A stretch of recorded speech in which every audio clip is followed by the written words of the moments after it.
Em meio ao debate sobre uma reforma administrativa no Congresso, o governo está planejando uma nova lei que deve mexer com o funcionamento do orçamento da União e também a atuação de servidores públicos, parcerias com ONGs e até mesmo um novo modelo para estatais. Para falar mais no detalhe sobre este projeto, para fazer uma avaliação sobre os planos de gestão pública do governo, conversamos com Alexandre Andrade, diretor da Instituição Fiscal Independente. Seja bem-vindo à nossa programação.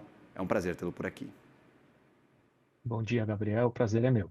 Problemaço, alguma coisa tem que ser feita, seja ela reforma administrativa, reforma do orçamento, a percepção é de que do jeito que dá, não dá para ficar, o Alexandre? As contas públicas têm mostrado uma trajetória insustentável da despesa, né? A despesa pública tem crescido muito nos últimos anos, ainda que as receitas governamentais também tenham crescido, mas a gente continua observando resultados primários deficitários e ao mesmo tempo em que a gente observa exclusões de muitas despesas das metas de resultado primário e do limite de despesa da União.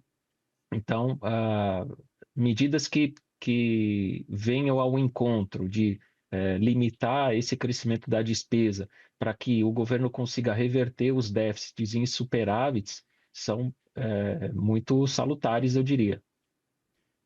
E aí, por exemplo, a reforma administrativa seria um caminho para fazer um ajuste nessas contas públicas? E se não, uma proposta alternativa do governo para mexer em algumas estruturas do orçamento seria talvez mais viável? Como é que você avalia essa disputa sobre o que fazer com as contas a partir de agora?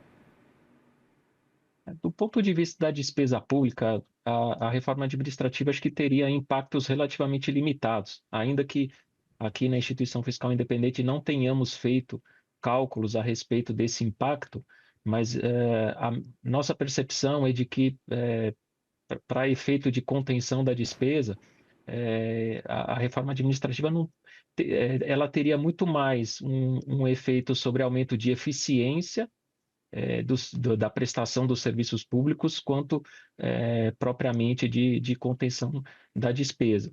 Agora, todas essas iniciativas que venham a conter a trajetória do gasto, aumentar a eficiência, melhorar o processo orçamentário do país, acho que são medidas muito importantes, muito salutares e que são necessárias também, eu diria. Perfeito. Por exemplo, uma das propostas estudadas pelo governo, especuladas, é a criação de um plano trianual em completude ao plano plurianual que hoje temos para o orçamento brasileiro. Como é que você vê essa divisão, claro?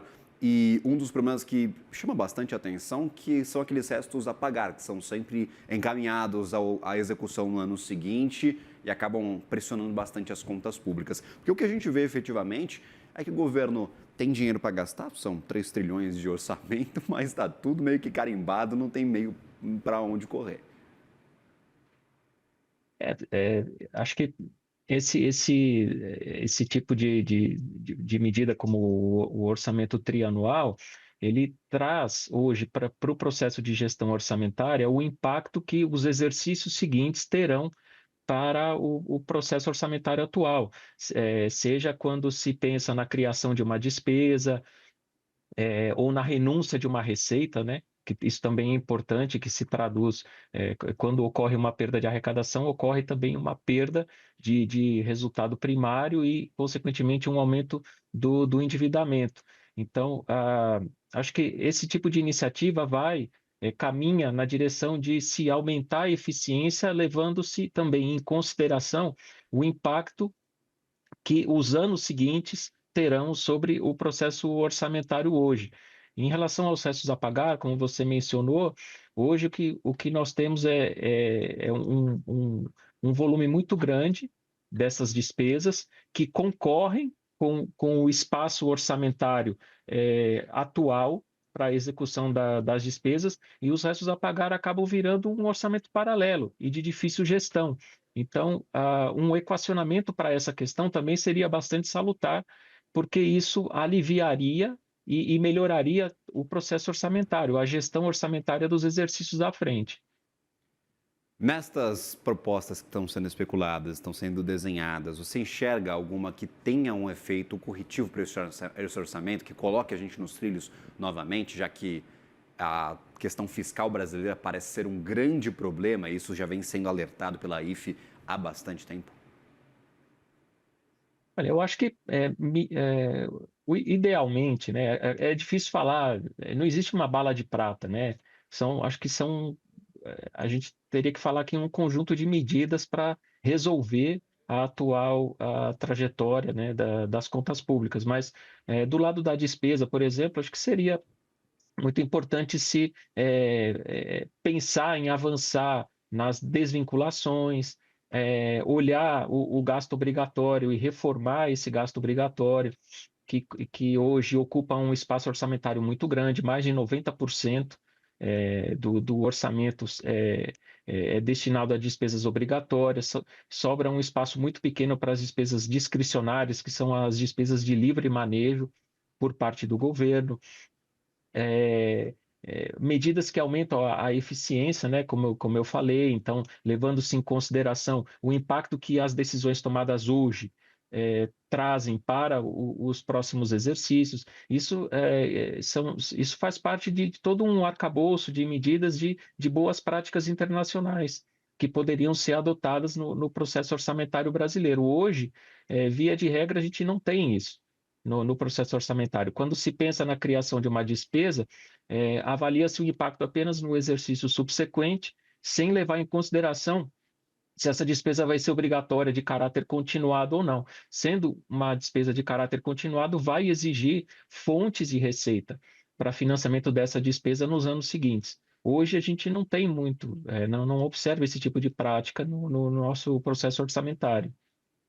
A percepção de que não há uma padronização para avaliação da eficiência de políticas públicas e a gente acaba meio que se perdendo, cada um faz de um jeito, alguns não fazem, outros fazem. Por exemplo, entre as unidades federativas há uma falta de padrão perceptível, mas na organização completa do Estado brasileiro, a gente tem pouca clareza sobre quais são as medidas de eficiência de políticas?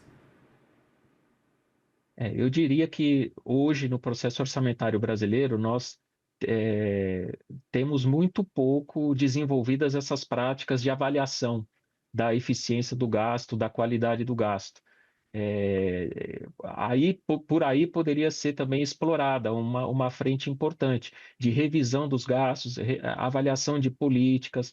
Muitas vezes, gastos que são feitos hoje, que são voltados a determinadas políticas, eram mais eficientes no passado, deixaram de ser, porque o processo orçamentário é dinâmico, vai mudando ao longo do tempo, as necessidades da população também vão mudando ao longo do tempo. Então, essa avaliação do gasto é necessária, infelizmente não é realizada como poderia ser, eu diria, e é, o gasto poderia ser muito melhor focalizado, né, para determinadas políticas, e quando uma despesa, o fato de uma despesa ser avaliada, não necessariamente quer dizer que vai haver corte, apenas uma melhor focalização, um uso mais eficiente do recurso público, tendo em vista que os recursos, infelizmente, são escassos. Então, a sociedade precisa ter esses parâmetros para poder avaliar quais políticas são mais ou menos necessárias. Com Alexandre Andrade, diretor da IFE. Que prazer tê-lo por aqui, Alexandre. Obrigado por colaborar conosco, por estar aqui conosco nesta segunda-feira. Um bom trabalho a você, uma ótima semana. Obrigado, Gabriel. Boa semana a todos. Agradecido, até a próxima.